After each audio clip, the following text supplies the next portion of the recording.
Najznámejšie dielo spisovateľky Jane Austenovej pýcha predsudok o žien na divadelných doskách. Preneste sa s nami do Anglicka v 18. storočí, kedy ženy boli dámami a muži gentlemanmi. Prečo sa mi takto posmievate? Tak už s pánom Bingley zoznámili. Zasa tie vaše nezmysly. Ja mám toho vášho pána Bingleyho. V čom je vaša verzia pýchy a predsudku iná? V ničom. No v tom, že je to na javisku, že to nie je román, že to nie je ani seriál, že to nie je film. Na javisku sa niektoré veci museli samozrejme z románu prispôsobiť. Možno, že nám je trošku ľúto za nádhernými anglickými šľachtickými sídlami a za krásnou prírodou. Ja by som sa priznal, som Jane Austenovú ako spisovateľku, vedel som o nej, ale nepoznal som ju. A vlastne len tento impuls z dramaturgie Bagarovho divadla spôsobil, že som sa začal ňou ako spisovateľkou viacej zaoberať a prekvapilo ma, aká je vlastne moderná.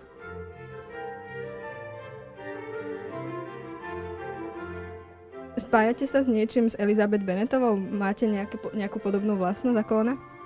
Neviem, či vlastnosť, ale myslím, že tie vzťahy a tie emócie a porivy, že či ste do niekoho zalúbená alebo nie, to myslím, že každá žena a možno aj každý muž prežil, čiže dá sa to prirovnať ku každej osobe, ktorá je trošku aspoň emočne nejakým spôsobom vnútorne nabitá, tak myslím, že to môžem povedať o každej. Každá z nás je takáto hrdinka podľa mňa ako Elizabeth Bennetová.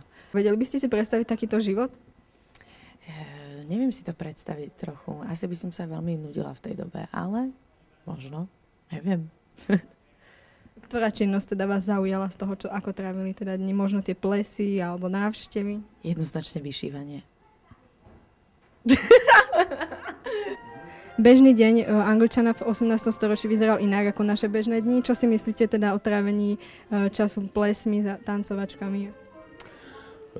Myslím, že v každej dobe patrí k životu aj oddych, aj zábava. Je otázne, že v akom pomere. Hej, mám pocit, že dnes viac pracujeme a menej oddychujeme a zabávame sa, ako to bolo vtedy, ale takisto to bolo inak u istých spoločenských vrstiev. Tie vyššie vrstvy, tí bohatší ľudia mali viac času na zábavu a na oddych, lebo v podstate dá sa povedať, že nepracovali, ale zasa obyčajní ľudia myslím, že normálne pracovali, takže tiež toho času a príležitosti na zábavu nebolo veľa. Myslím si, že je to v každej dobe trošku podobné.